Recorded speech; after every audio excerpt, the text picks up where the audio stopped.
Good evening. Hey there, how you doing? How Hello, about everyone. Oh, we are 3 out of 4. And a minute early. You're all very early birds. Everybody okay? You and yourself? All good. Yeah. Volume up. Right, we'll just give Maria a minute because I think it's unfair to start before 7 o'clock. Sure. That's our last session. Yes. I was We've actually done really feeling a well. bit nostalgic today.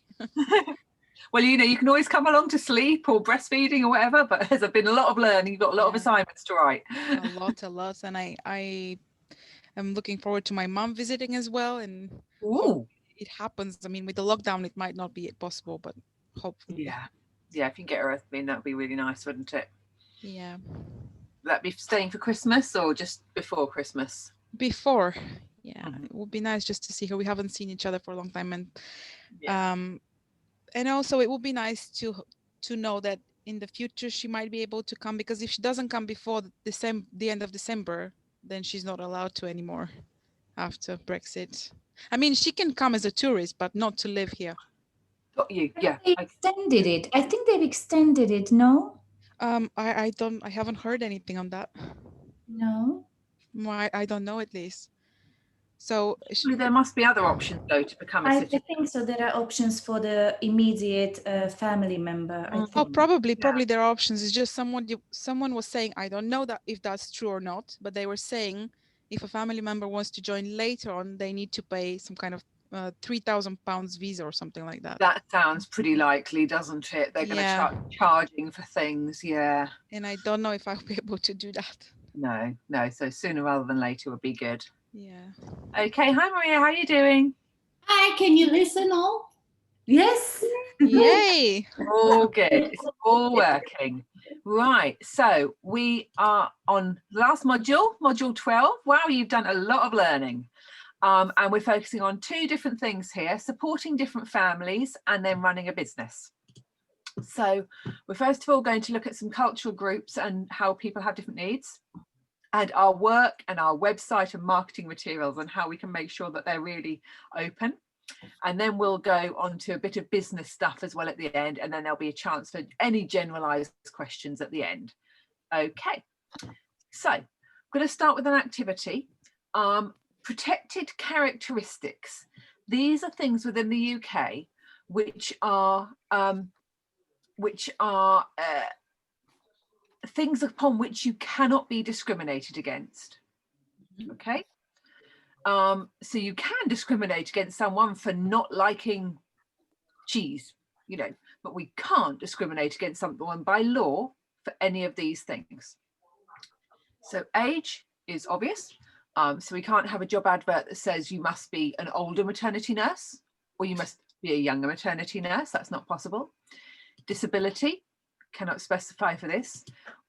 Gender reassignment, where someone has aligned their gender differently from their gender at birth. Their race, where they're from. Their religion or any beliefs. What sex they are, male, female, transgender. You cannot specify that you can only have one type. There are very certain exceptions to this. So for some things, you may only have a woman. For example, if it was an all-girls school and there is a PE department, they can sometimes choose to apply for like a special dispensation so that you can have a woman in that particular circumstance. But in general, the role should be able to be done equally by everybody. Sexual orientation, so who you fancy did not affect your job. Whether you are married or civil partnered or not. So again, they cannot say only someone who's unmarried or only someone who, is married. And then whether you are pregnant or maternity, so you cannot, you can't discriminate against someone because they are pregnant or because they have not had children. All of those things. So you are service providers. So there are 2 parts to this. As a maternity nurse, you are not an employee, but you are providing a service. And as a service provider, you have a duty under UK law when you are practicing in the UK not to discriminate against anyone for those characteristics. So you might remember a case in the newspapers a few years ago where a baker said they would not bake a wedding cake. I think it was a wedding cake for a gay couple. And it was not allowed under law. So as a maternity nurse, if you decided not to, that you would not offer your service to a family because the family had a disability, because the mother was only 19, because they were a gay couple, because they were not married, all of those things, you would be breaking the law. So it's not about your personal beliefs and what you feel comfortable with. We can feel comfortable with someone who, you know, some of us said before, I think in level 3, I wouldn't want to work with someone who is really messy. We choose not that job, or I won't work where there's not a proper bed. These are legitimate things. If you are discriminating and choosing not to take a job because of one of those characteristics, that is against the law. And it works the other way around as you. You have a right not to be discriminated against. So if you went to an interview and they said, oh, I didn't realize you're not British, you're from so-and-so, that would be discrimination under race. So that would be not allowed because it is your workplace and it's a job, you know, a job interview, even though you're self-employed. So it works both ways. So let's think as a group of some examples about maternity nursing where discrimination could happen. Either a maternity nurse discriminating against someone who wants their services, or a family discriminating against a maternity nurse.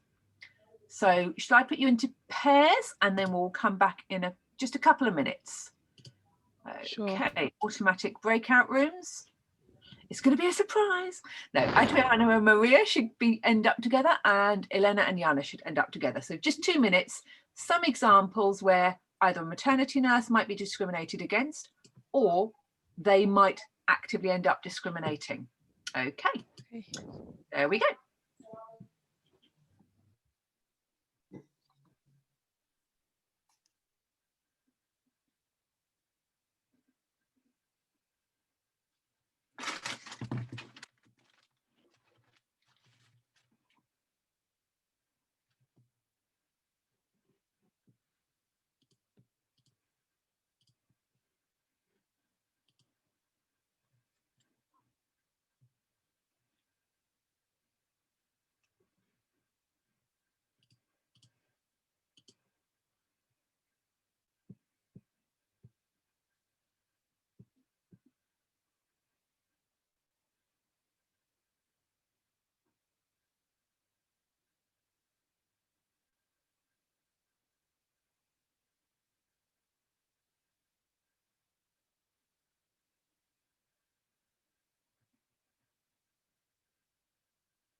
Okay.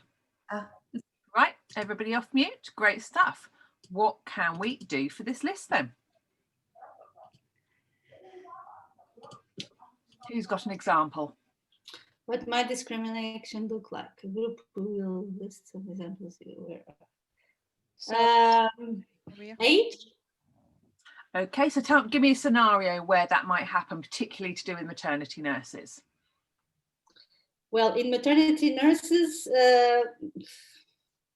maternity nurses are they're supposed to take care of newborns until what, 2 years old?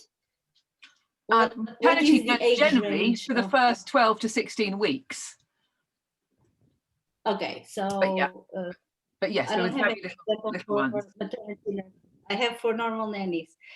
Mhm. They usually ask younger people.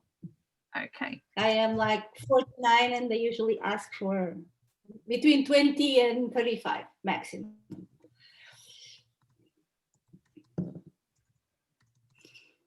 E.g. 20, roughly. Yeah. Yeah, for Okay. example. Good example. I What- wouldn't want to be discriminated against not being a English speaker. Okay. Or maternity. The mother language, Yeah. So native. native. Yeah.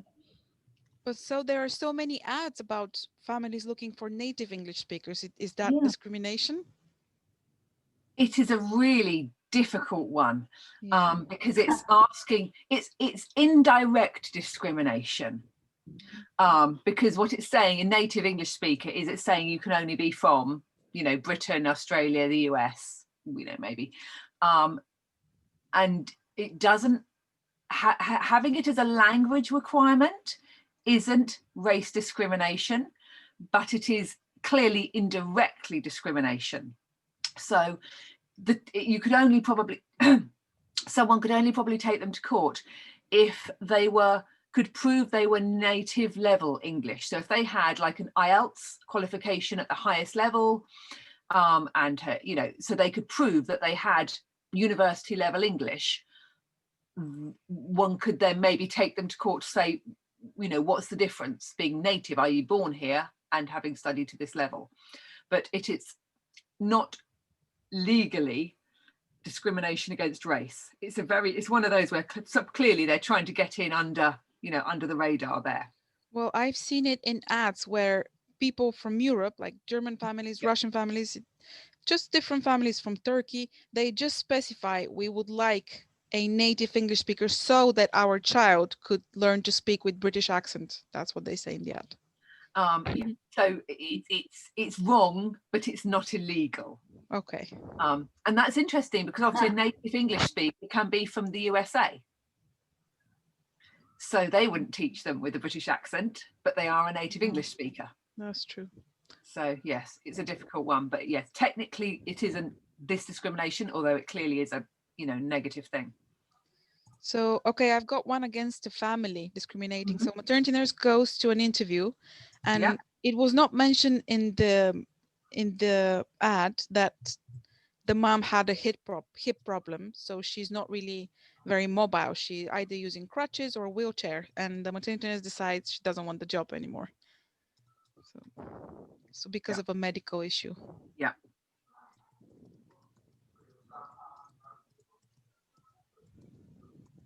Yes. So if that's a disability rather than a temporary, a temporary break or something, that would class. Having a broken limb isn't classed as a disability. Okay. So again, there are some bits where we know what is right in our heads, but we know what the law is slightly different. So to be disabled, it needs to actually class as a long-term or lifelong disability. So when I broke my arm, I didn't classify as disabled. Discrimination against me in that circumstance would be legal, and I couldn't claim disability benefit. So it has to be something that is a long-term disability, not a short-term problem. Okay. So again, we're only talking about places where it's duty under law, and the law is different from your morals sometimes. Yes. Exactly. I've got a But discrimination there is Mhm. a against thin line. There is a thin line, yes. Jana? I've got a discrimination against maternity nurse. What Mhm. about maternity nurse who is married with young children? Yeah. That might happen at an interview, that they might question her. How can she provide a full-time job if her young children get sick? Yes. Asking the very asking of the question is discrimination, and because that's about maternity and pregnancy status, that is illegal. So if an employer says, tell me about your family, they could just be asking because they're being nice, have you got a family? But if they follow that with, tell me about your family and how will you cope because of them, that is discrimination. Because they're linking your family situation with an ability to potentially not do the job, and that's none of their business. It's absolutely your right to go, oh, I don't discuss my family, because it's something that someone might just ask you because they're being nice. And obviously many parents who are interviewing are not trained in interviewing. This is not a situation where there's human resources and an interview panel, so they may not know. So it's up to you to take that. Actually, if you think that this line of questioning is going somewhere that could potentially be illegal, it's up to you to then say, I don't discuss family matters, because you don't want to put yourself in a situation where there's been illegal discrimination. That's just not nice for anyone. And, the family have a duty under law, but of course they don't go on a training course. So you take some responsibility there, but you could go, if they ask that and then said, oh, sorry, and they put in an email, we're not giving you the job because you have young children and we don't think, we think you'll get sick a lot, then you could take them to court. But no one wants to be here. Yeah. Okay. Any others that you want to mention that you haven't already? Anything else from the discussion? No. Is there any maternity male nurse? Yes. I'm asking. Yep. Just asking. A few. There are a Mhm. few, like there are a few male midwives, there are a few male nannies, We and there are have- very, very, very few male maternity nurses. I do not know one personally, Okay. but it should be Okay. as possible as being a male midwife. May I ask something? Yeah. It's usually, what if they, in the interview, they ask you about the age? Because It is something that they cannot ask in an interview situation. They might not know this, but it's actually illegal to ask your age or to require it on a form.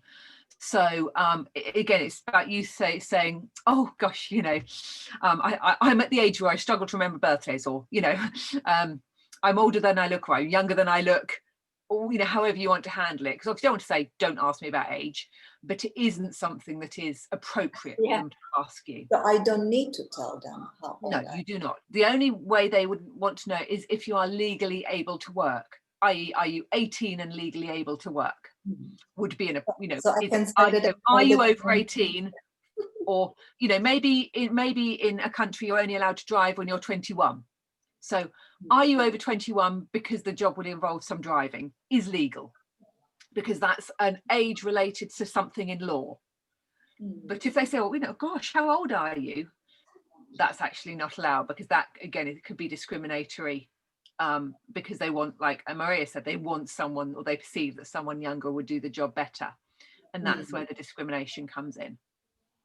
And it's so difficult, because when we go to interviews with families, they are mostly not trained. Sometimes you'll get someone who recruits people for a living as part of their job, but mostly it's just people like you and me, who haven't get anyone before. So there isn't a legal onus on you to manage it, but there's a kind of a professional onus on you. You are having this training to think that through and to not put yourself in a position where you are contributing information that can be used to discriminate against yourself.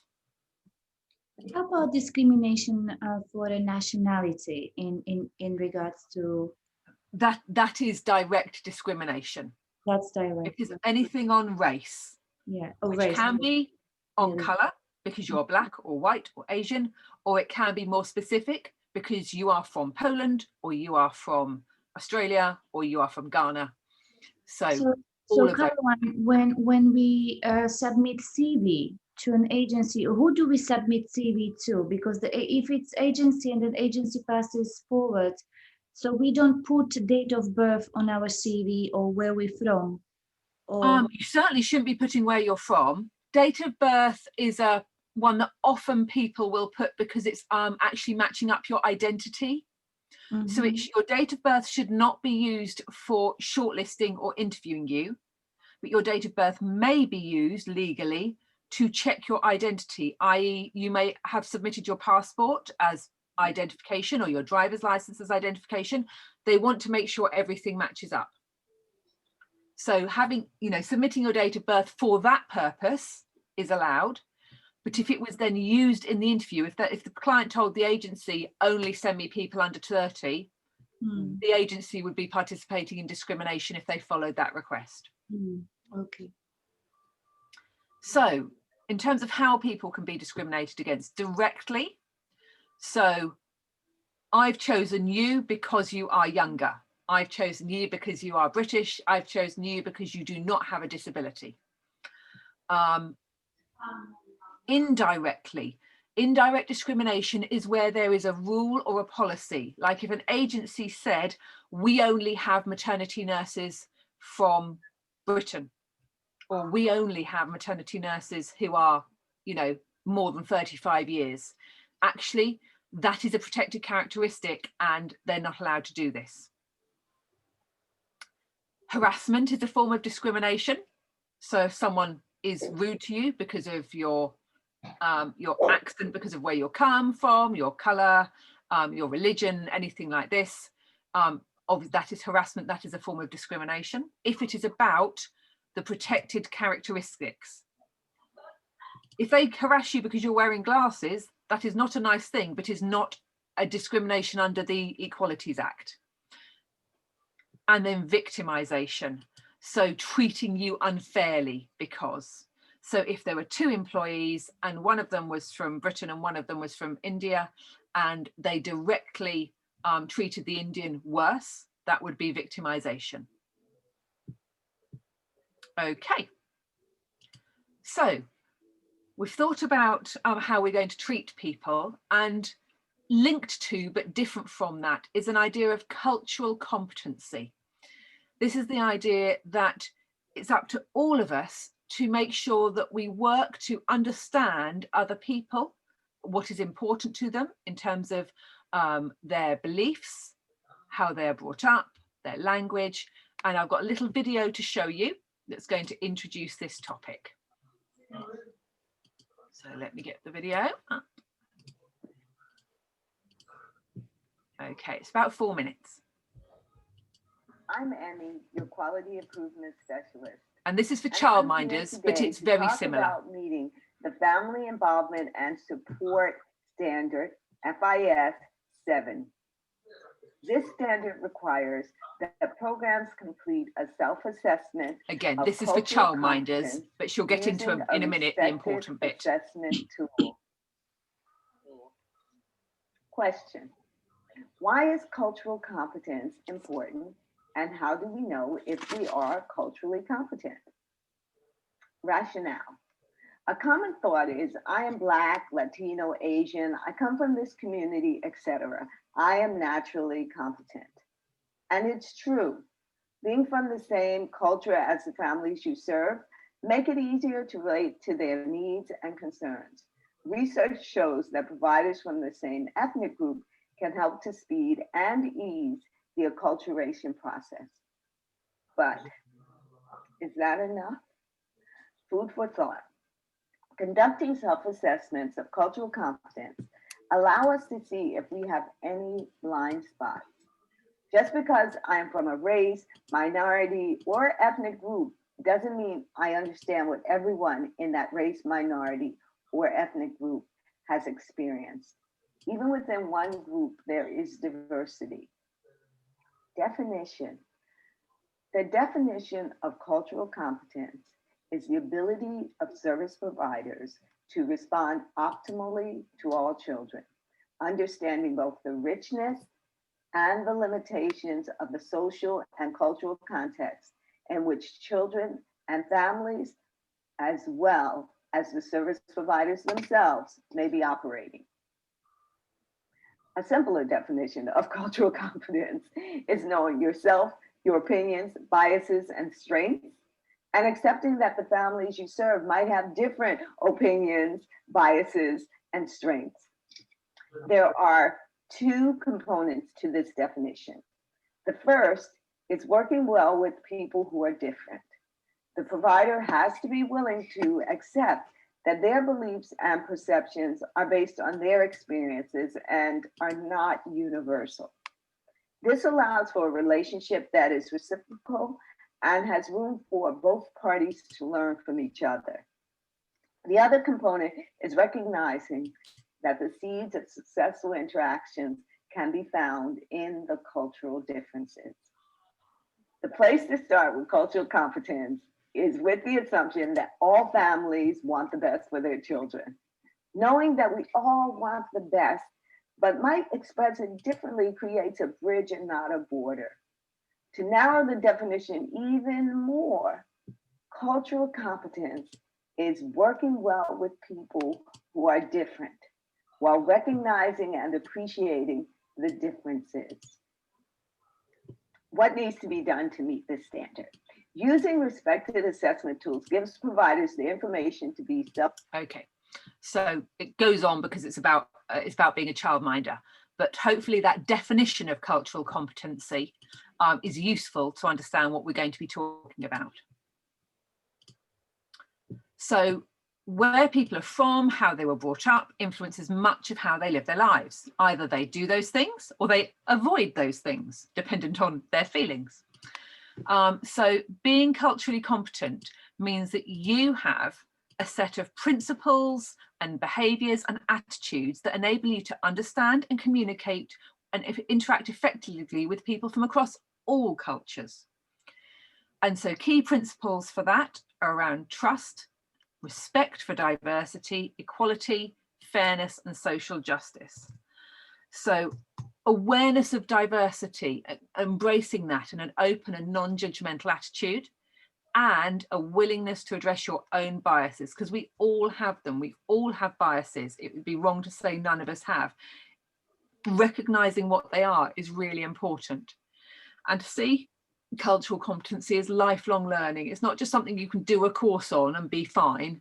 It's something that we need to address all the way through our lives and our work. So cultural blindness, or being colorblind, which means people who say they claim not to see differences in race or not to see differences in ethnicity, or treating everyone the same way, isn't cultural competency, because it's not recognizing that people who, for example, are from different backgrounds or different colors or different races have different experiences. So saying that you're colorblind actually means I'm not ready to listen to you, for example, as an Asian woman, that your experience of care is different from mine as a white woman. It's saying you're colorblind just means that you're not ready to listen because differences are there. Saying that you're going to treat everyone the same way means that you're not ready to say, what do you need from me?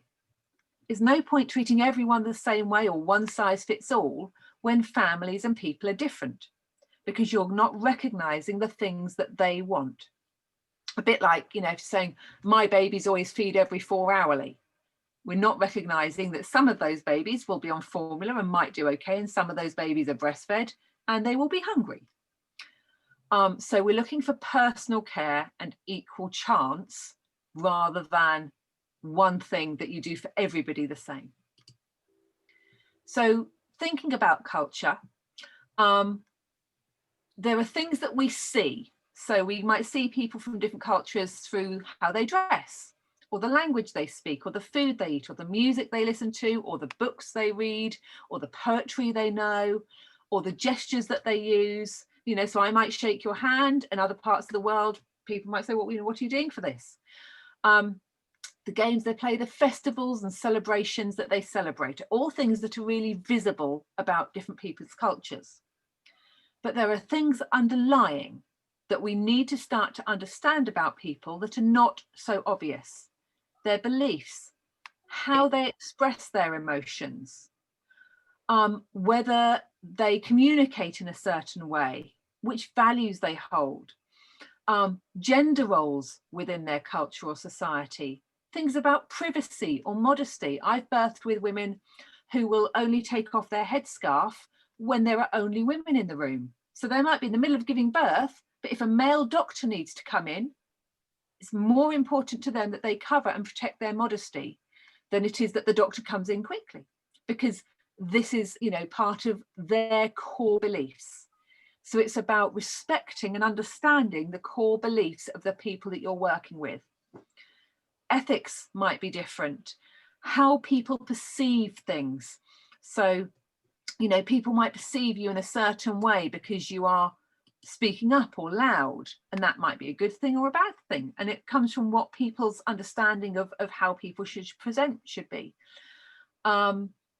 So differences between members of the same cultural group can be just as big as differences between different cultural groups. So it's not cultural competency to say, you're a Jewish family.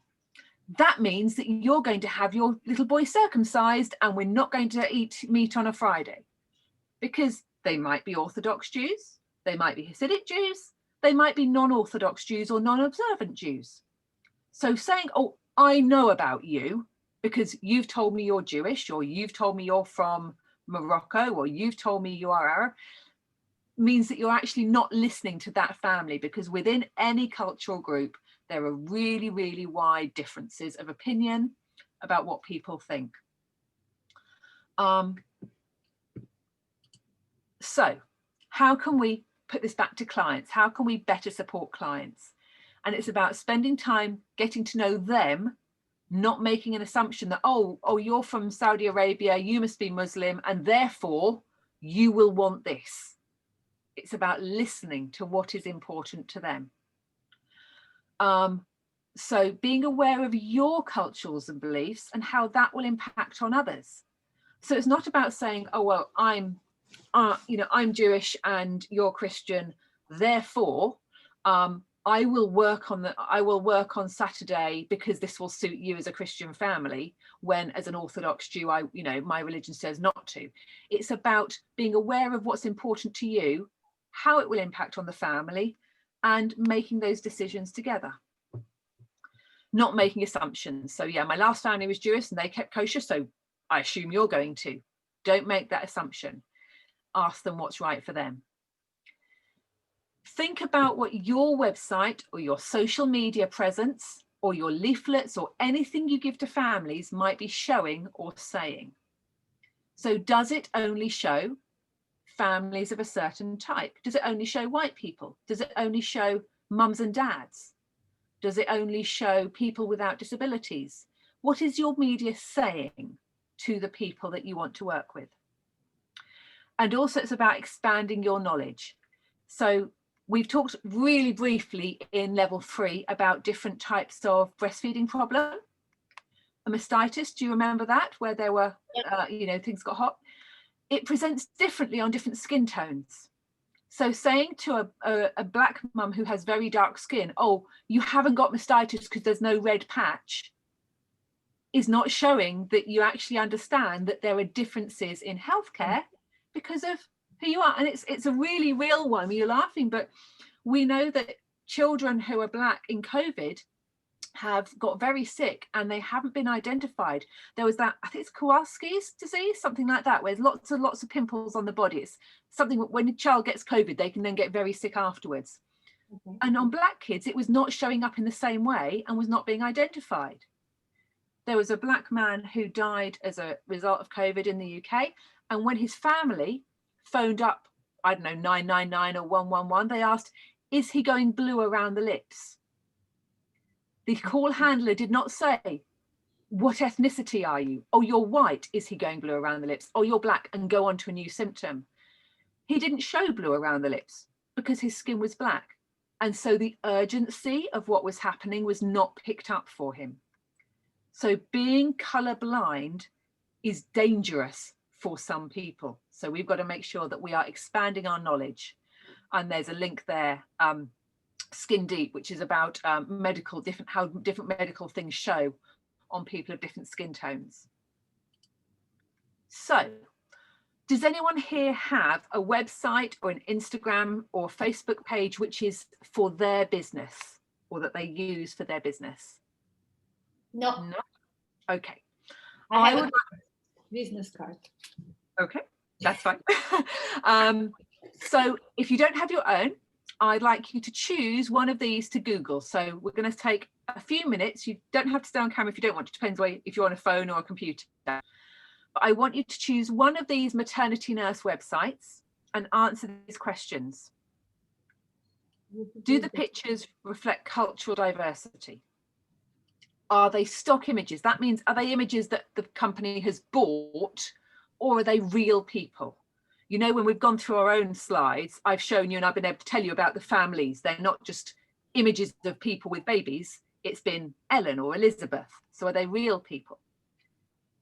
Does the language seem inclusive? So is it all about mums and dads?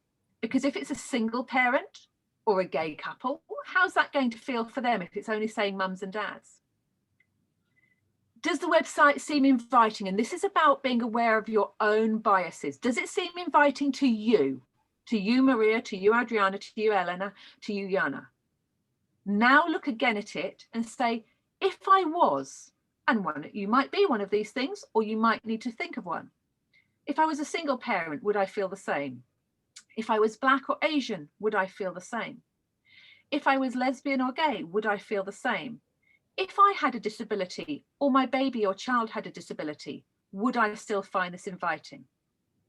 So some of these characteristics may apply to you and you can use your personal experience, or they may not apply to you and you may need to think, what might it be like? So I'll leave that slide up on the screen. And if you just Google for Eden Private Staff, Kensington Nannies, or maternitynurse.co.uk and spend a few minutes looking at one of those websites, and then we'll feed back. Okay, so maybe 3 or 4 minutes to look through. So you can stay on camera or you can go off camera, but I'll leave this screen up so you can look at the questions. Lots of people looking intently at their screens now. Yes. I'll call you back together in a few minutes. Okay.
I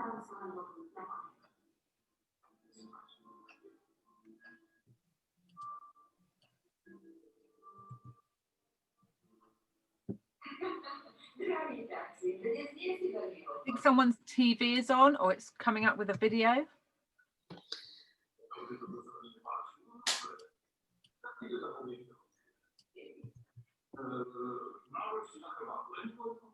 It's actually here. My mom, she's watching TV. It's quite Okay. Do you want to go on mute for a little bit while we do this exercise and then pop yourself back on when we're talking? Yeah, so she has the Yeah, voice. for sure. It's not a problem. While we're concentrating, we'll just put on mute.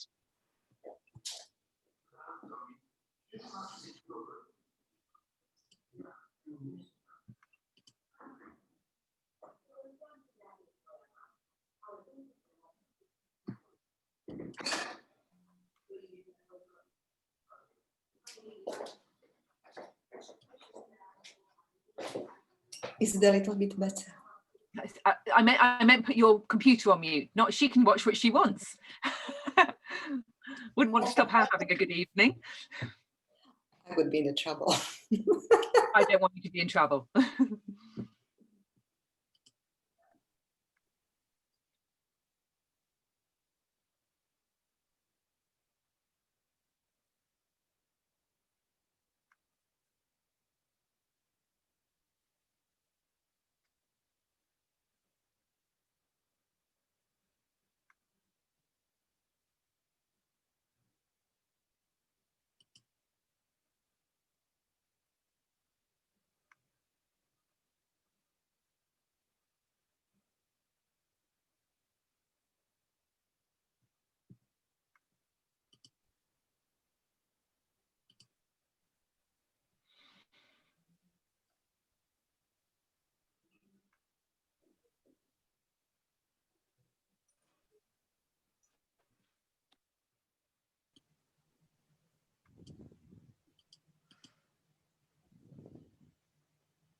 Just 30 seconds more.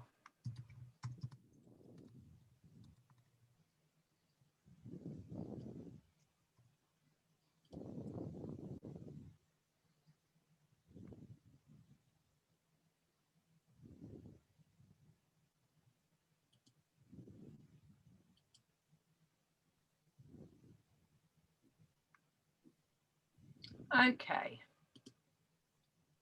Right. Who decided to look at Eden? I did. Right, Adriana, tell us what you've noticed about the Eden page.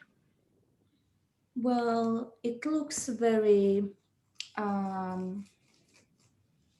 clean, and it was quite inviting, very clean, freshy looking, but it only showed white babies. This is so common.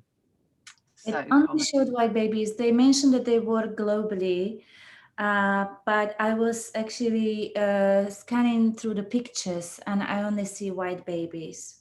Yeah. So that they've got all these vacancies overseas, but only white babies. So if you are quite, a well-off mum from the Middle East, and you'd like to, employ a maternity nurse because you have loads of money and you would like to have one, Are you seeing yourself on the maternity nurse page? Is there something there that shows you that you are welcome?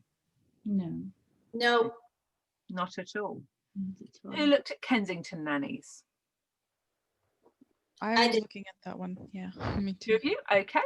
What did you notice about Kensington nannies? exactly the same. They are very traditional, conservative. The Yeah. pictures don't seem real. They just, I think, And the pictures. all the pictures of the nannies were, I mean, most of them were young white girls. There was no older Yeah. ones and no male ones, no black ones, nothing like that. Yeah, And I'm trying again, to the find babies some were all other white. photos then.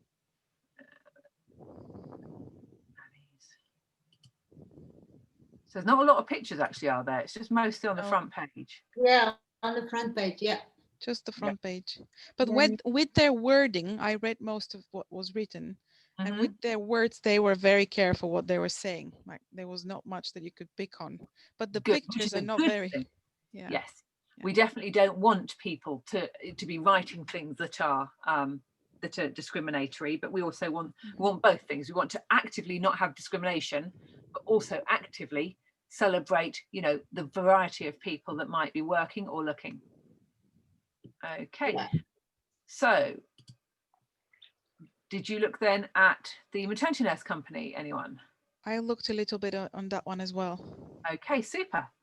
it's pretty much the same. They are just stock images. Very white, isn't it? Stock images, very white.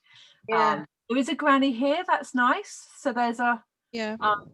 you know, so someone older, need a maternity nurse. I would have liked to see two dads holding a baby looking Yeah. for a maternity Yeah, nurse. mum and baby, Yeah. mummy and daddy and baby, yeah. There's not, yeah, so and And- many gay clients, particularly men, do choose a maternity nurse because, you know, they like someone who's been down this road before. Oh, more white children. Let's if see you- what they Yeah, sorry. let's see what they're saying. So, oh no, that's just a form. Hang on. Hmm. Yeah, that page. But see I what they- read something about the maternity nurse, like they were saying, yes, your maternity nurse is there 24 hours, but realize that she does need a rest during the day to catch up on sleep or something. But they do say, give her like a couple of hours of rest, like not like the usual 3 or 4 Not an hours. industry standard, no. No, at the bottom there, if you see, There, we yeah. recommend there, that one. That was Wow, very we clear. recommend 4 hours, which is the industry standard, and most maternity nurses will absolutely insist on 4, certainly 3, but definitely 4. But with that being written there in their website, families get that idea that that's okay. Give them a couple of hours and that's fine. Absolutely, yeah. So that was something that I didn't like. Okay. So if you are considering a website or a Facebook page to hold your reviews on, or an Instagram, it's just something to bear in mind is, how can I be authentically me? It's not the right thing to do to post all images of black babies when you have never worked with a black baby. That is tokenism. But looking at what you are posting and thinking, does it reflect me, the clients I would like, and the clients I have? Are all of those things represented? You know, it's absolutely the wrong thing to do to just go, all of my pictures are going to be of gay couples and just to make it, you know, just to make it look like you are being diverse, when actually all of your clients are middle-class white women. You've got to think, who do I want to reach? What messages do I want to say? What do I want to say about myself and my values as well? So what we can do to actively champion diversity, we can, if we have social media, we can use it to raise up others. So if you see a post from a maternity nurse or a parenting, someone in parenting, you know, a mindfulness coach or a baby massage person, and they're from an underrepresented group, lift them up and share them. Listen and learn. So it's not acceptable to go, so, you know, Jewish people, tell me what you need, without doing some of that learning yourself and looking yourself. To speak out when something is not right. And I've gone to websites before and gone, do you realise that there are only white images on your website? So speak out. and use terminology when you're working with individuals that's used by the person themselves. So you can ask them what pronouns they use. That's she or he or they. Ask them what they would like to be called. If they say, I am a woman of colour, use that terminology back. Don't put your terms onto someone else. And research tells us, the research base tells us that even a few minutes spent doing simple imagination exercises are enough to weaken our own implicit stereotypes. So we all have biases, and part of being culturally aware means we understand that we do have them, and we accept that we need to challenge them. And there's good research to say even a few minutes of this work starts to unpick the biases that we have had because of our parents, our communities, our schooling, our friendship group, the countries where we've lived. So we hold all of those things with us. So I would like all of you to spend time now to choose one of these pictures that represents a family, which I've particularly chosen families who are less well represented. So I've chosen a mum who is a wheelchair user, a very large family who often get a lot of bad press in the media for having large families, a transgender father. So this man has had a baby, his sex at birth was designated female, and he has transitioned to be transgender, and he has birthed a child. A mixed race family where dad is black and mum is white.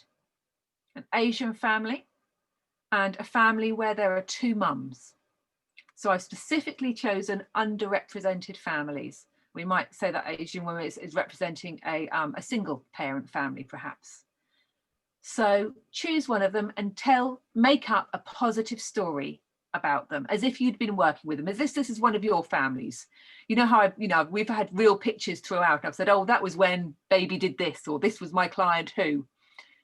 Let's make up a story which is positive about them, because just doing that yourself will help to recognize and weaken your own biases.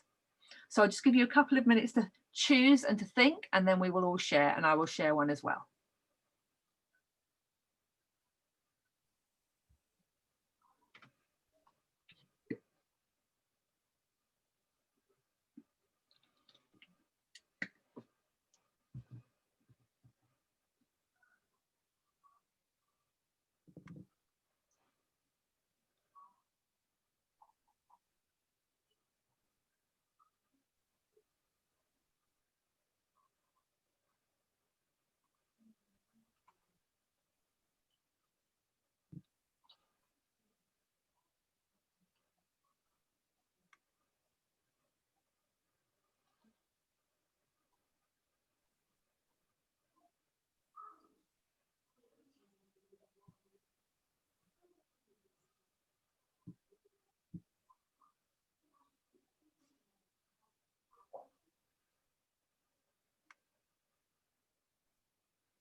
Okay, does anyone have a story about one of these families that they would like to share? And this is a fictional story. But it has to be fictional, or it can be a real one? I won't know if it's real. It's fictional Okay. because you do not know these families. So Okay. it cannot be real for those families because you do not know them. Unless by some weird chance I've picked a picture of someone you know. but that would be unusual. So I can start. I've chosen both the transgender and also the two dads because there is a certain stereotype that only mother provides nurture, and Mhm. actually it's dads that do that too. The male also gives love and provides the warmth and the nurture. So Okay, thank you. So we're telling a story of the dads providing nurture for their child and showing that infant bond. And we know that male hormones also change after birth. So it's not just the woman's hormones who change, a man's hormones will also change. Can I choose the Asian family? Yeah. Okay. I choose the Asian family because when I worked for that family, I asked the baby's name, but they didn't tell me because the baby's name is not known until he is 1 year old, so that his soul cannot be taken. Okay, thank you. You're welcome. I'm going to choose the large family who've got 1, 2, 3, 4, 5, Same as me. 11. Okay, so I'm choosing the family with 11 children. And my positive story about them is that mum runs parenting groups to support other women who have more than 3 or 4 children. So she runs an online group to support mums with big families. And dad actually having come as a single, he's an only child. So he wanted to give his children a gift that he did not have himself. He really envied people with, you know, other siblings at home. So he, you know, when he was creating his family, he really wanted to give them the gift of always having friends. And that's the thing his children always say, is that we always have a friend. nice. Lena, do you want to tell a different story about that family? Maybe actually I changed now, if you don't. Oh, okay. I'm going to talk about the family which is mixed race. Mhm. So the mom, she was working in Africa for a charity, and she fell in love with her colleague, which was from Africa. And despite of the mixture of culture, they decided to have a family, and they moved to England. And they raise their children happily with a different culture, different mixture, mixed cultures, and they were happy. Super. So my turn. Yeah, for sure. I also chose the big family. I don't know why. I just looked at them and they have so many kids, but it was their choice, right? So we shouldn't judge them for having that many kids. And especially if they take extremely good care of them. In this case, the mom and dad are extremely loving parents. They know how to build their kids' self-esteem to be better people and to be kind and empathetic to other children and people. And in general, they spend a lot of time with their kids. They work as a team, and whenever they have time, they go and volunteer, and sometimes taking their kids with them at our cancer wards. Thank you. Okay, so that's our hour spent thinking about cultural competency. But remember, it's just an hour, and this work needs to be done by all of us, continuing over our lives, both personally and professionally. So we're now going to look at building a business. And we're going to think about, where do our clients currently come from? So some of you are already working with clients. It might be maternity nurse clients or nanny clients. So who wants to tell me, where are your clients coming from? Are they friends? You worked with someone and they've told their friend? Is it another professional? So there was a nanny job. Who did I send it to? Because you're in the same country. Someone was in the same country as the nanny job, the maternity nurse job recently. Oh, Monaco. Yeah, that was it. It was Monaco. And I was like, oh, I know someone in Monaco, and sent it over. So that would be a referral from another professional. Could be working through agencies or nanny search websites, like things like childcare.co.uk or Bubble, where parents post and nannies, maternity nurses can reply or post themselves. It could be looking in Facebook groups. You know, you want to work in London, so you join some, you know, London parent groups and advertise there. You could have a website like I do, and people find it on Google and send you inquiries. So tell me at the moment, when you have clients, it could be maternity nurse if that's what you're working as, or nanny or childminder if that's what you're working as. Where have your clients come from? So most of mine either find my website, or they are referrals from clients who then pass me on, as it were, to other, you know, to friends.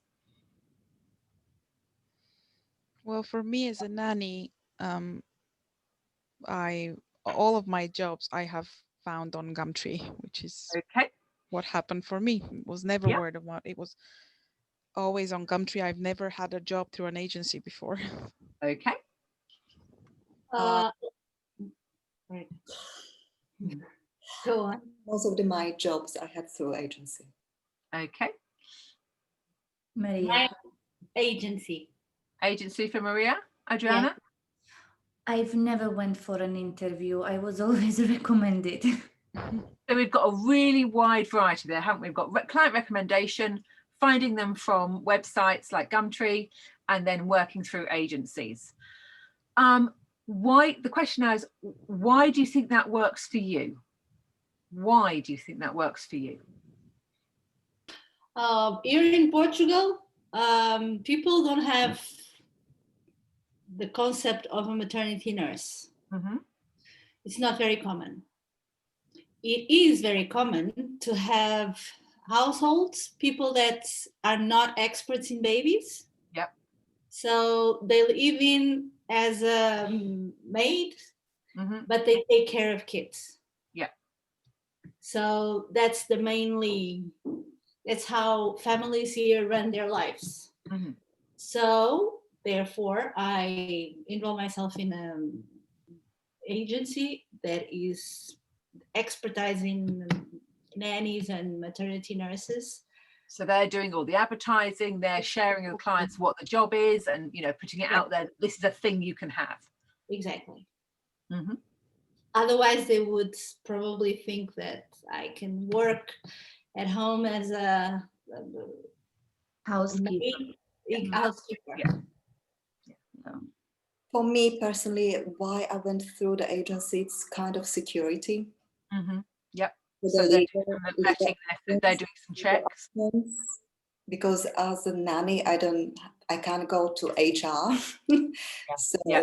there is some misunderstanding or something I don't agree, I would contact the agency.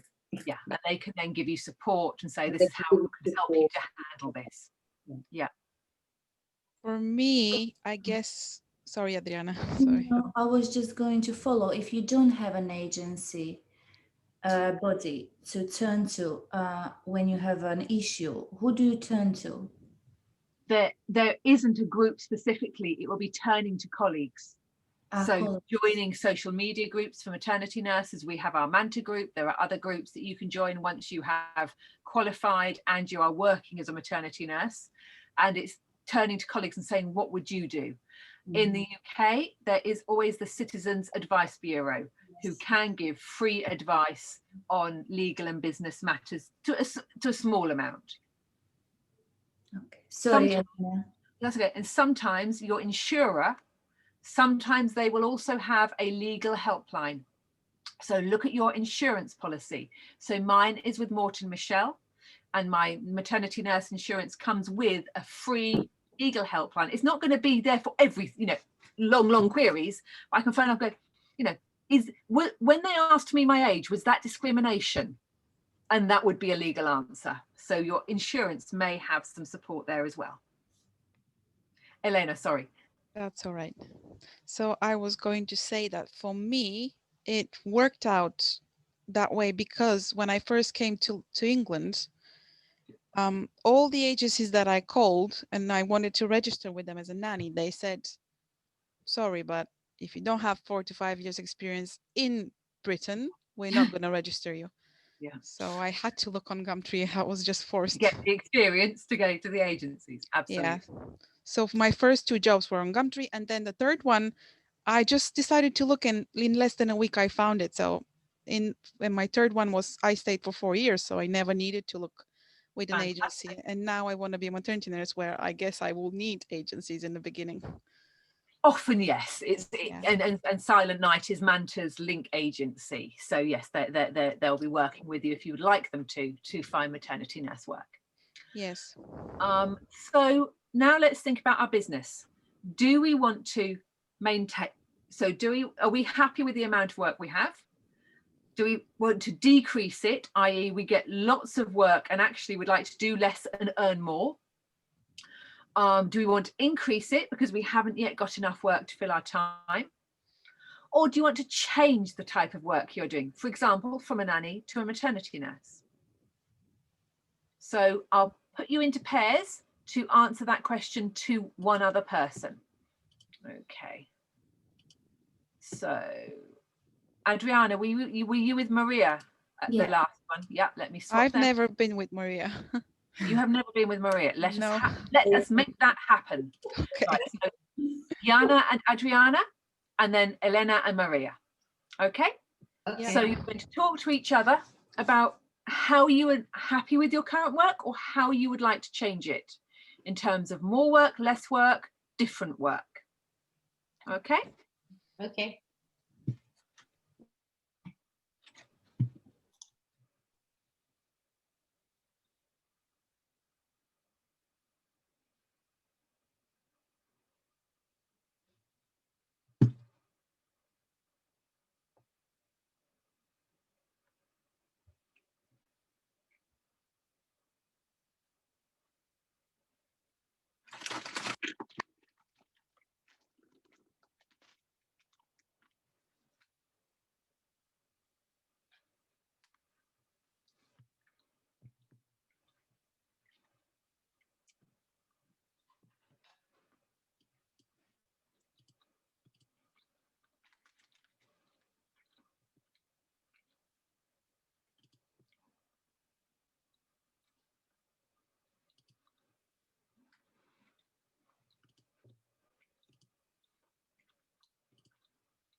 that's 2. And that looks like 4. Okay. Low back. So, right, Jana, could you please tell me what Adriana is looking to do with her business? Adriana, she is looking for kind of role which would allow her to travel frequently back home. So probably she would look for some work to work less for more money, just to allow her to do this kind of So high value roles, high but value gaps between them. gap between, yes. So it might be really tough posts because you're going away from home for very, long hours, but then having a gap in between where you can live off that money. She's willing to work hard for this period of time, but then she needs a gap to be able to Okay. go home. Adriana, what's Jana hoping to do? Jana would like to change her role from being a nanny to a maternity nurse for almost the same reason. She's just returned back home and she would like to be able to work overseas where the role is more familiar and be back home with her family and live her life, because she's lived in UK for so many years, so she would like to have that opportunity to have 2 worlds. Okay, thank you. Maria, oh, she's still writing. No, Elena, I can. can you tell us about what Elena is looking for, please? Elena is now unemployed, unfortunately, but now she's doing a course, a maternity nurse level 4 course. She is a nanny for 14 years old already. She chooses to be a maternity nurse now because she can choose her own schedule and work with families for a certain amount of time and then come home and be back to her family, to her house, to her home, and travel as well. So that's why she chooses to be a maternity nurse.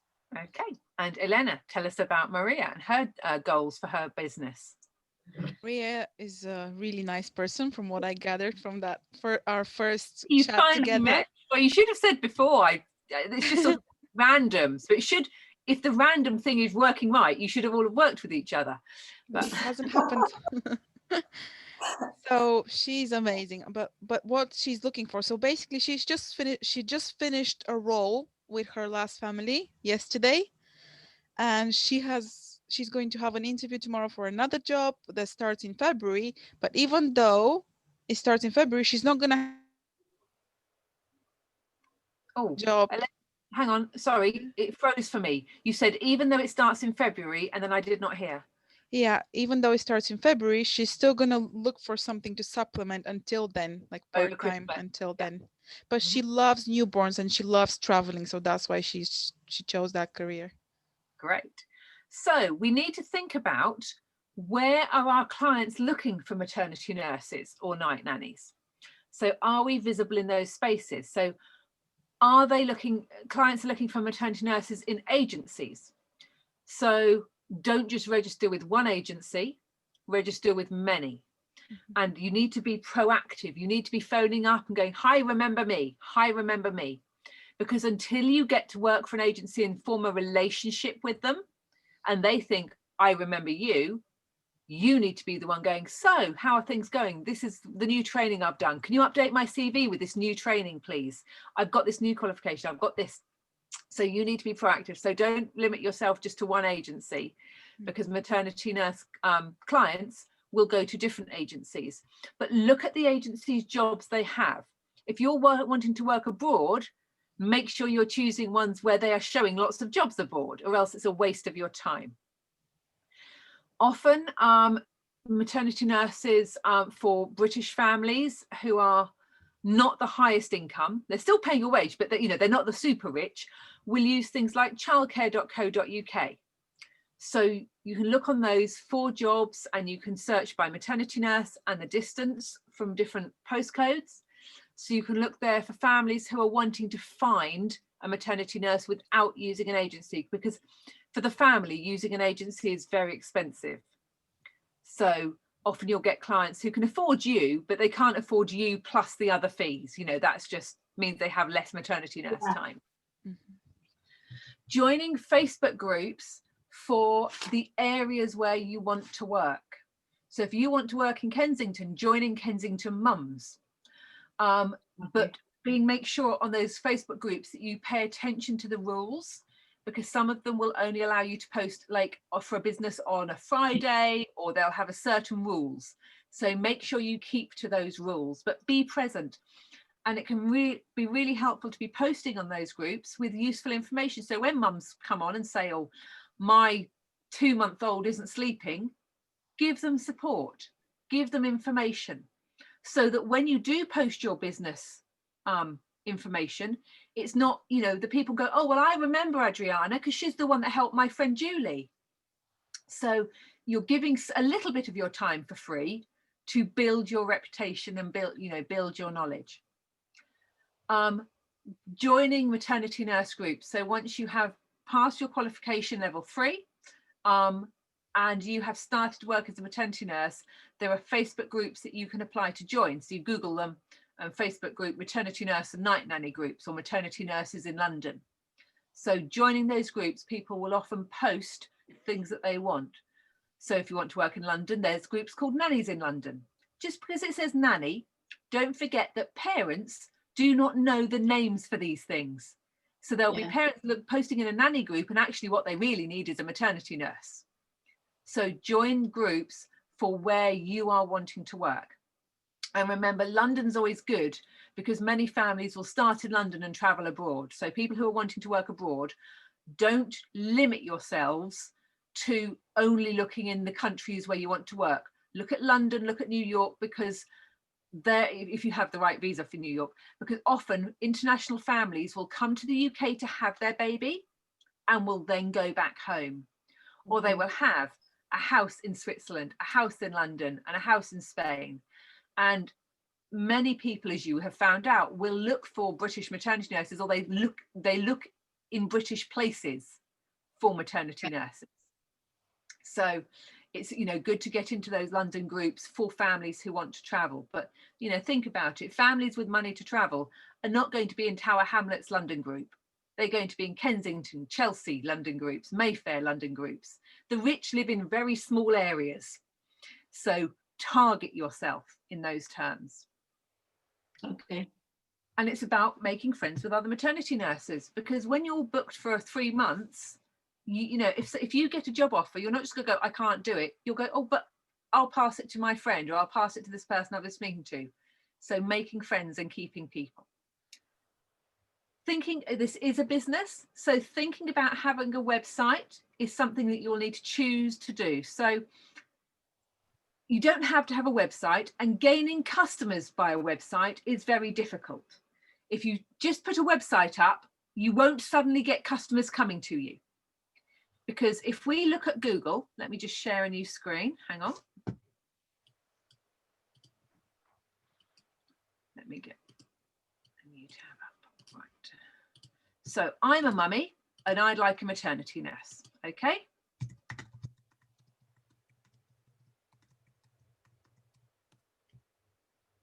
So what comes up? Advert. Page. Advert. So the adverts are expensive. You as an individual will not be able to pay enough really to, you know, to get yourself above these. You know, they're paying a lot of money for this. Then we've got more agencies. We've got, this is the website I said that you can join and has lots of jobs. So this is jobs that are being advertised. But have we got individual people?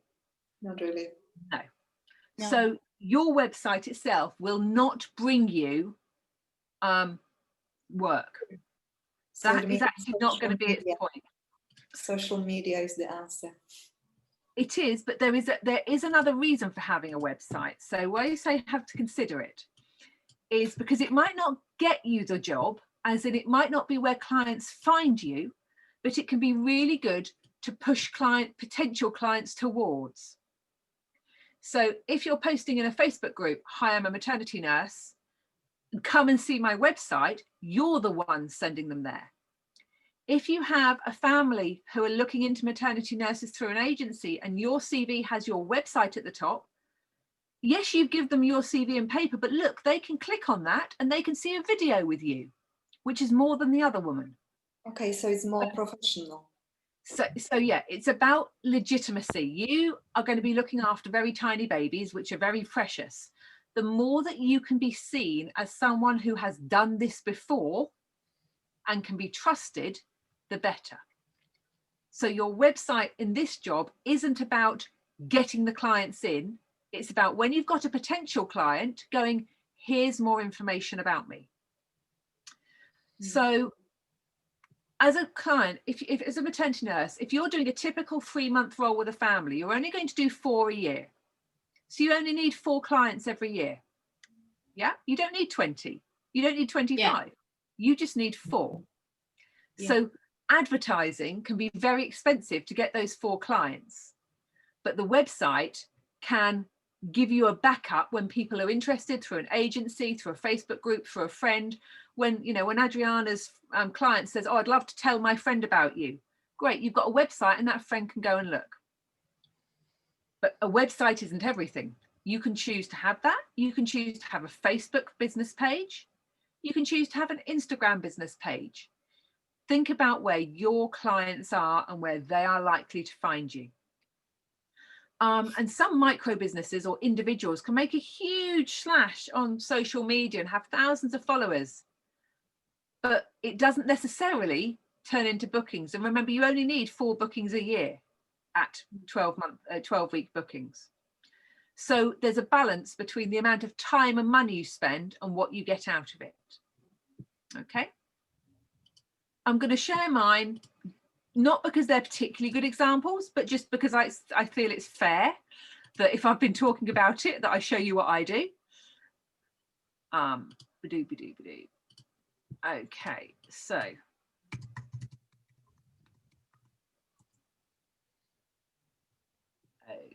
Okay, so for me, because I live in Cambridge and I prefer to work in Cambridge, I have paid for advertising.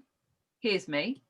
On Google for Cambridge. So I've put in doula maternity nurse Cambridge, because actually that's a little market. It's not a big market like London with many agencies. But actually what's made me come up first. Okay, so this is an advert. That's me. Look what's come up first. It's because it's 5-star with 9 reviews. Yeah. Yeah. So Google likes Google. So when people have reviewed you on Google, yeah, Google thinks it's a good thing and pushes you up. Okay. So one thing that is good about a website or Facebook or social media is where to get reviews so that other parents can feel trust. Because oh, you see me and go, oh, 5 stars, 9 people. I can, you know, I can look on that and I can see, I can actually see what other parents have thought. So even before I contact this person, I can read what other people think. That makes me seem legitimate, doesn't it? I've done this work before, other parents were very happy. Oh, okay, right. So that means maybe I will go and click through and have a look at what she does. Okay. Okay. This is Lottie Lou, by the way, and that's my. I don't have this rabbit. That's Amy. She's dead now. Not the baby, the rabbit. Oh, okay. It's a real rabbit. Like a stock image. It's actually a rabbit. I used to live with this baby. Her mum came to live with me for the first year. So that's my bed. So it isn't a stock image. So I offer different types of support. I've got a little video here. So if they want to find out who I am or what I look like, because people like to see people. Okay. This is Leo's house, and that's Leo's mummy.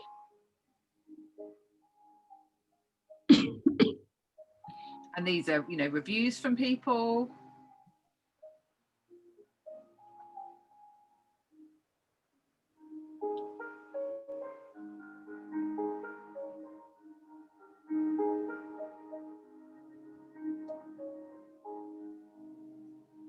That's me working with a baby.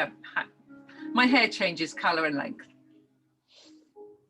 So it's just a little, you know, introduction and some reviews. You can follow me on Instagram. Don't follow me on Instagram. I'm never on Instagram. I have not understood Instagram.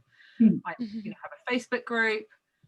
So birth support, because we're talking about maternity nurses. So I'm a doula as well as a maternity nurse. So I've got a little video of me chatting to a couple about what a doula is. So you could watch that and find out more about what birth support is like. Or we can go to doula and maternity nurse support. That's me with Tanya. So it's real photo. They're nice photos, but they're real. They're not just, you know, a baby. It's me with the actual baby. So I've got different quotes, information. What does a postnatal doula do? It's very similar to maternity nurse. Things I do. So really clear. I'm clear about what I will do and what I won't do. So don't bother phoning me up if you want a cleaner. Yeah, that's a waste of my time. Okay. Charges, you know, virtual support. So, and then they can contact me. Okay. So it's not loads, but it's enough there for them to see me. There are some, because often I work as well as a maternity nurse, I work in training and with, you know, many different things. So I've got resources for parents. You don't have to have all of this. Obviously my work, you know, I'm many years on. So it's, you know, it's a larger resource, but there's, you know, about me, testimonials, what people think of me. That is an important page.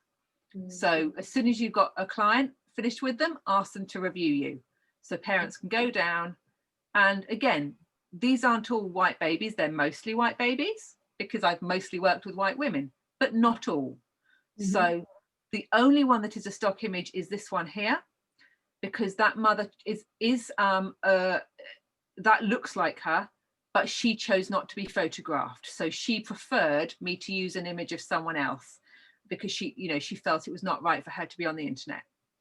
The rest of them are all actual babies. And then you can click on Facebook, and a Facebook page is a really good thing to have because so many people are on it. Same with Instagram. I'm just rubbish at Instagram. So I know I should do more. I'm a very bad example.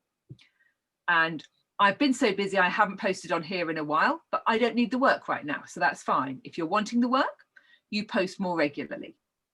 So again, we've got reviews, videos, things that I've shared from other people about babies, most of the babies, groups that I run. And then again, you can check what did people really think. So that's such an important thing to get from your clients, is get them to write you a reference, but also ask them to do it on Facebook or Google, because that's what other people can go and go, oh, okay, I trust that. It really helps people find trust. And then, yeah, I do have an Instagram, but it's really rubbish. So yeah, don't use this as an example. This is a very, very bad example because I just don't get Instagram. I think I'm too old. Well, I don't have one either. Yeah, no, I don't even have one. You at least have one. I should have one. I've only got like 300 followers. I'm not big. Recently I've been posting about my PhD survey because that's what I've been doing. But before then it's about an article I've written or what babies think, or, you know, Christmas from last Christmas, goodness me, with me and a baby. Yeah, silly things about my dog, you know, talk to me about sleep. So, you know, interesting things, silly things. Yeah. So it's not a good one, but if Instagram works for you, it can work really well, but do it more than I do. I just don't have the time and the energy to make that work. But it's about what you need. It's not actually worth me investing in that because that's not where I'm getting clients at the moment. So thinking more about running your business, this slide is from module 3, level 3. So I'm not going to go over it again. It's here because it's important, but we won't go through it again.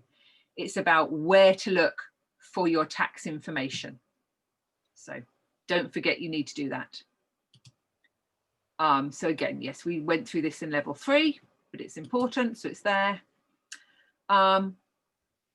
Is this a new one? I think this is the new one.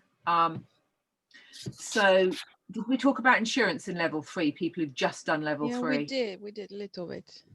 Okay, so let me just go through this slide in case it was the one I have added in. So 2 different types of insurance: public liability, which protects your business against claims against you if you damage property, if you drop something or break something. Public liability will cover you for that. If you cause injury or death even to someone, this is the insurance that covers you. Yeah. So if you accidentally boiled a kettle of water, turned around too quickly and spilt the water, and you burnt the mother, this is the insurance that would support you in the claim. Professional indemnity is around the advice you give.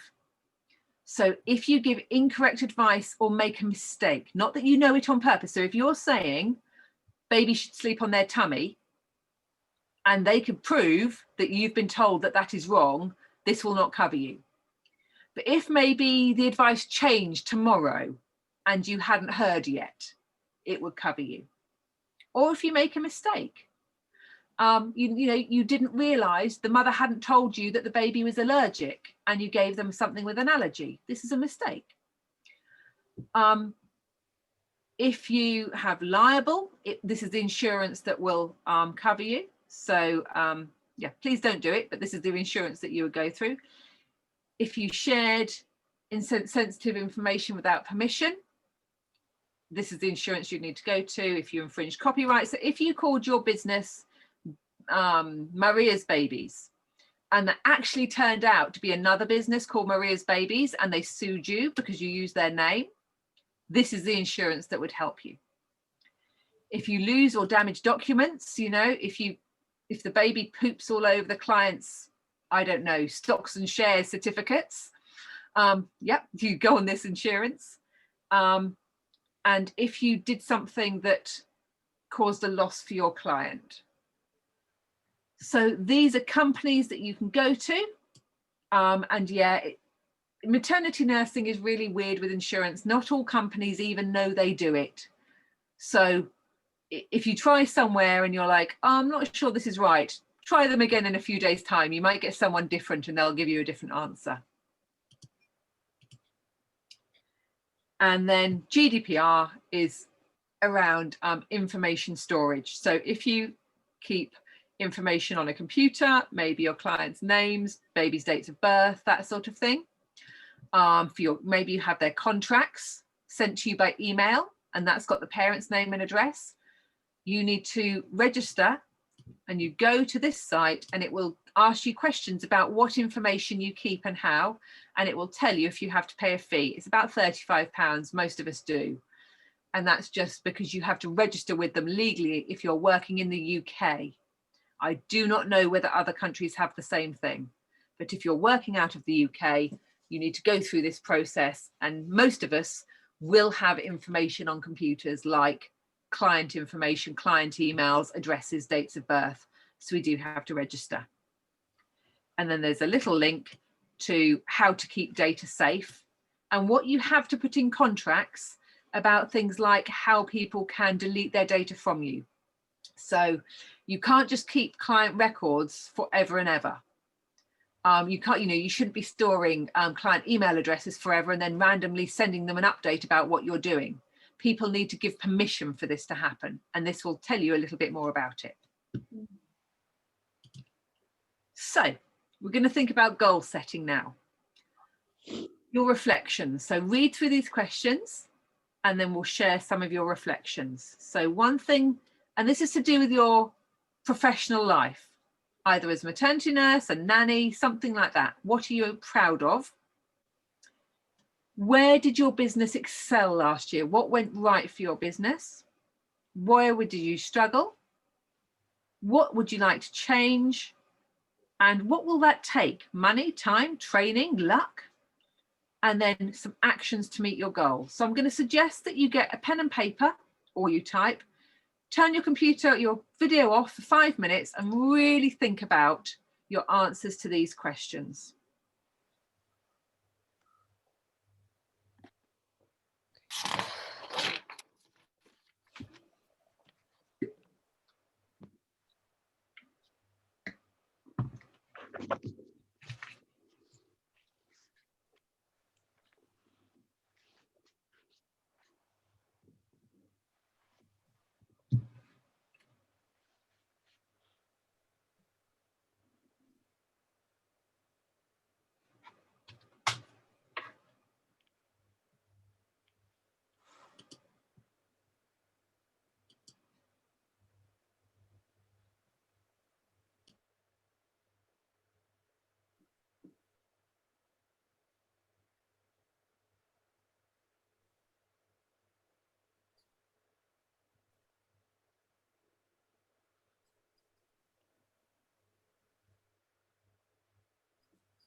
Just another minute and we'll come back together.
Okay, let's come back together.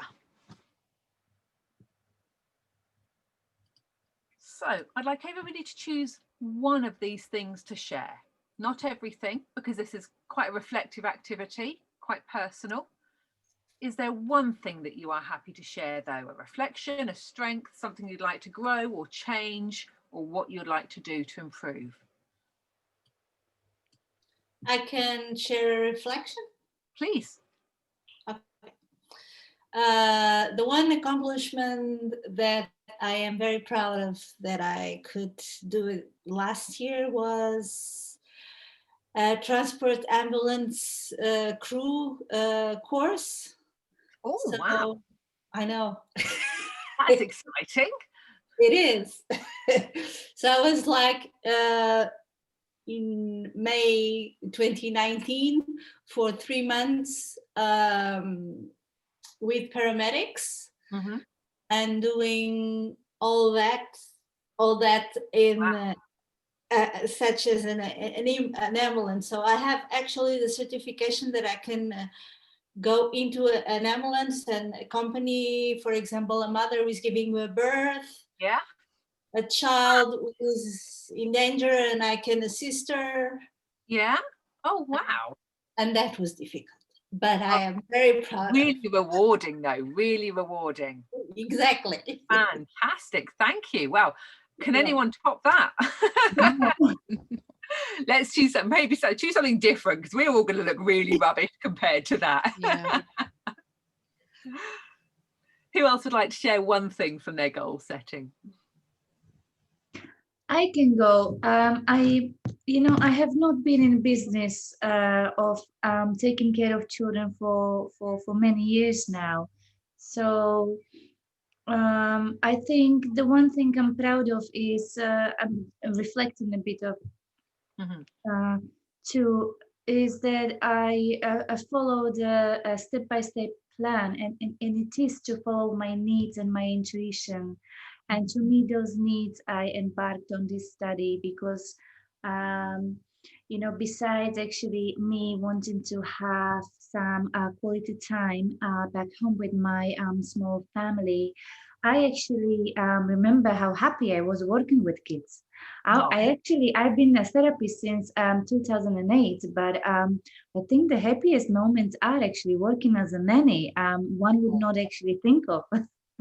And so I'm thinking we have a maternity nurse here, and I think it's wonderful. I like to be needed. Mhm. I like to be wanted. And yes, so, and I would like to improve on networking, maybe to be a little bit more out there, because I've been working in this like a one-to-one private setting. So I've kind of neglected that side. Okay. Before anyone else speaks, I'm just going to let my puppy out of the door. Hang on. I was going to ask you where your dogs were. They had a very good walk and play today, so they've been very quiet this evening. Very quiet. Can I go out? Woof. Okay. Right. Who else would like to share? Elena, are you going? Or Yeah, sure. should Um, go for it. So for me, I mean, there's a lot to say about everything, but since you just said pick one. I only want you to choose one, yes. Yeah. So in what areas did my business struggle in last year? Well, it is the current situation is for everybody, right? The situation with COVID Absolutely. and lockdown, and the fact that looking for jobs as a nanny right now, it is a bit more different than before. Now, lots of parents started working from home. Super And different. then a lot of the families decided, oh, we're going to handle things on our own. We don't need a nanny. Or other parents that decided we're still going to have a nanny, but then It's a very different job. Very, very different. I've worked in positions where I was a sole charge nanny and then shared with the moms as well, which is completely different. Yeah. And that's why I chose now to, well, that's not the only reason. I've always wanted to move out of London, and moving out of London doesn't really allow me to be a daily nanny anymore. So I wanted to find a flexible job that still involves looking after children, because I just love children and working with them. So I just thought something that's going to be flexible. So maternity nursing gives me that flexibility to still work with children, but be anywhere in the world and just go for your contract and then go back home. Super. Before Yana speaks, I'm going to let the puppy back in.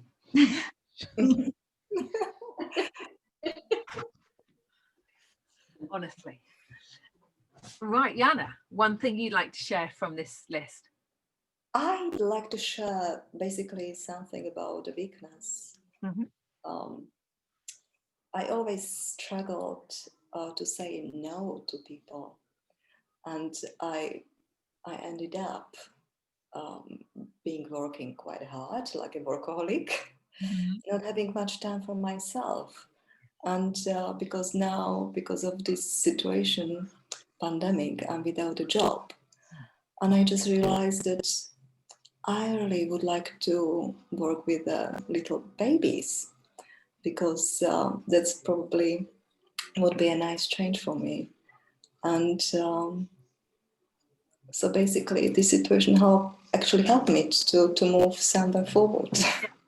Gives you an impetus to change, doesn't it? That you To would think about wouldn't have done myself, before. actually, what would be best for me. Yeah. Okay, thank you. There is an assessment, and level 3 is separate from level 4. So they're two different assessments. So everybody here should have their level 3 assessment, have it sent to them. Some of you have completed it, some of you have got that to do. Will then be a separate level 4. It's the same type of assessment, but we're looking for more detail. The questions are more complicated.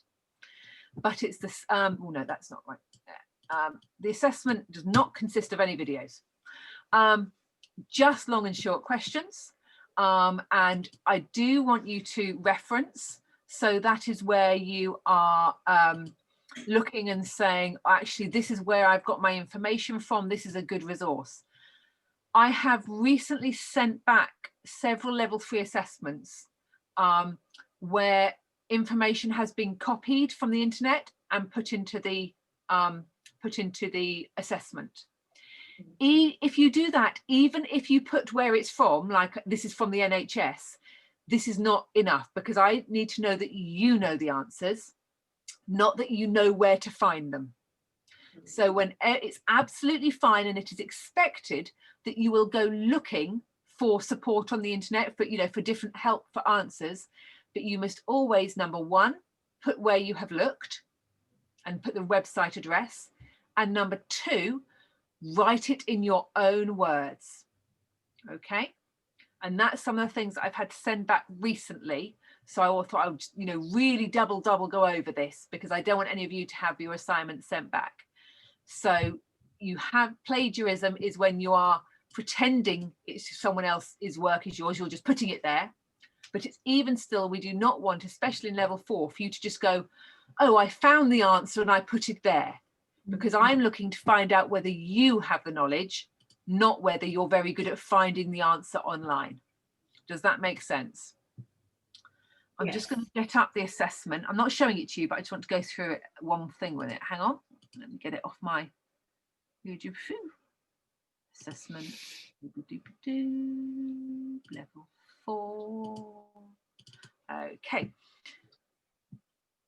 So the level 4, and I'm not sharing it because you'll have it in the next couple of weeks, has a lot more about situations. This is the family, what would you do? And I'm really looking in this assessment for you to give information and your opinion. So I really want to find out about what you would suggest, what you would do, but to back it up with, and this website is where I would share with the family, or this is what the NHS says, or this is what the, this is what the regulations where I am say. So you're giving, it's much more scenario based. It's much more about what would you do if you were in this situation? What would you do if you were in this job? But it can't just be your thoughts and feelings. You must also put in, and this is the advice to show what I'm saying is correct. And you put in that web link. It is a shorter assignment than the level 3 because it's a shorter course, but I am expecting that higher level of thinking where you're really saying, this is what I would do with this family. This is, and the answers will be different because Maria's approach will be different from Jana's approach. So I want to find out what you will be like as a maternity nurse. Same as before, full sentences, paragraphs, that's all the same. And you submit it in the same way. You put your name in the document, you send it back, not to me, you send it to the coursework. Although I think it's coursework Manta. I think I have to change that. I think I have the wrong one. Let me double check. Manta coursework. Is that off? No, I've put it right. Manta coursework. There you go.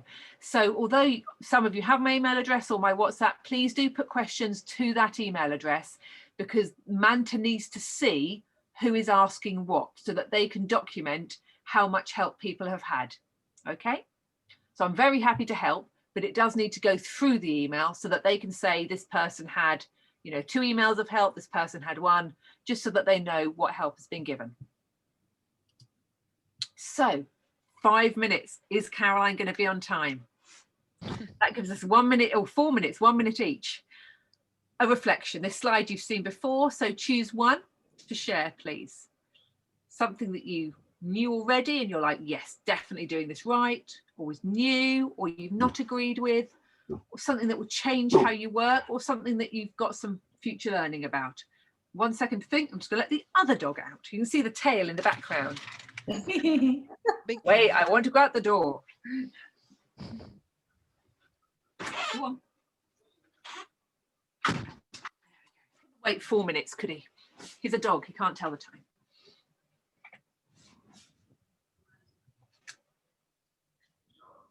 So if anyone has something to share, just come out with that from one of those. So I'd like to say that I'm really happy that I joined level 3 and level 4, is because I really appreciated the level 4 teachings.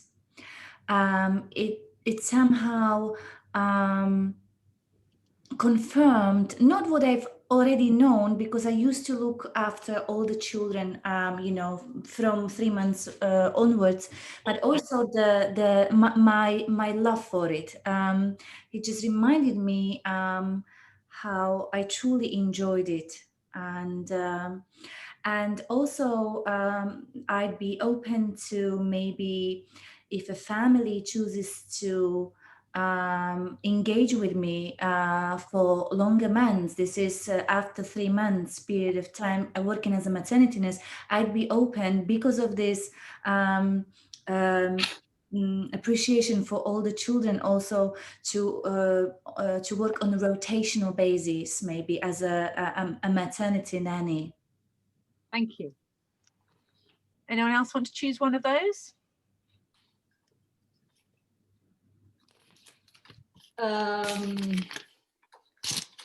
How will I improve my work with parents? Mm-hmm. This last family was a challenge for me because they were from different cultural backgrounds. So they asked me to do things that I was not acquainted with. Yeah. Such as, I'm going to give you an example. Clean the baby's tongue every day. Okay, I that's know. you and me as well. I've never had to do that. Yeah. So I had to tell, I've never done that. Can you please show me how to? Yeah, that would be new to me also. Exactly. So the poor baby had to open his mouth every day in the morning, and like with a toothbrush, and I had Gentle. Okay. yeah. Hmm. So my first thought was judgmental. Poor baby. Yeah. Did it harm the baby? Was the baby harmed by this practice? No. Huh. So you're able to Exactly. fulfill what the parent wants, exceed what their expectations for cleanliness were, make them feel better about their baby. And it wasn't doing something, it might be something unusual to you, but it wasn't something against your ethos of dangerous. It's not the same as being something dangerous, is it? It's just something different. It's different, yeah. Thank you. Yeah. Anyone else? We've got 1 minute to go, so 30 seconds for each. Sure, I'm gonna go then. I have learned, and that was new to me. Lots of things were new to me, and I have to say thank you very much for all the knowledge and information you give it to us, because go back to that Google Drive. It's all stored on there. You can look through the notes again and again. That's surely, it's fully packed, and I will have to go over and over it. We cram all the information in. Thank you. So I'm very satisfied. Thank you. Good, super. Okay, well, thanks, Caroline, for that. You basically taught me that it's very important to work on how I express myself, especially because English is my second language. So it's it is easier to sound, I mean, to be misunderstood is what I mean to say. Yeah. And we have to be careful with that, because it's not what we think, it's just how it sounds. Yeah. But And- we are misunderstood because it's even if it's not our second language, we could be misunderstood, but it's just easier. Or it could be it's both of your second language, that actually the parent and you are both speaking together in English. Yes. But actually there are two different sets of understandings going on. Exactly. And it's about just taking that step back, isn't it? And thinking, how might this be perceived? Yes. This is something that I need to work on. Yes. That we all need to work on. And it's that lifelong Everyone. change. It's not, it's not just one thing. Yes. Okay, thank you very much. Well, thank you for your time. I think they'll send you out a little form to say, how did you find the course? But if anyone does want to share for the website a little quote that says if you have enjoyed it, what you enjoyed, that is always really appreciated. And you can just send that to me and I will share it for the website. But I do hope to see you all in the Facebook group, asking questions, answering questions. And I try to put in there information that you might find interesting about being a maternity nurse or about babies and development. And maybe I'll see one of you on a breastfeeding or a sleep course in the future. But I very much look forward to reading your assignments. So if you've got any questions on them, send them into the email, but very happy to answer questions to support you, because we really want you to succeed and pass. Okay, it is a test, but it's not a test, Yes. We're happy to help you with that, because it's, as Liana said, it's so much information crammed in. If you actually need some time to go through something again because it just wasn't quite clear, just come back to me and we can do that. Okay. All right. But Thank it's lovely to be working with you all. Thank you. Have a good lockdown. Hopefully we'll all stop lockdown soon. Thank you so Can I much. just do a quick photo? Is that okay? Yeah. A screenshot of photo. Right. 1, 2, 3. Smile. Lovely. Thank you so much. Am I okay to put that on the Facebook group, please? Do I have everyone's permission? Yes. And we want yours with doggies. Yeah, it's like this. I'll put one on the Facebook group. Fighting them all. Great. Well, have a good Christmas if you celebrate that, or good winter, and hopefully not too long a lockdown. And same to you, Thank Caroline. you. So much, Bye, everyone. everybody. Bye bye. Bye. Thank you.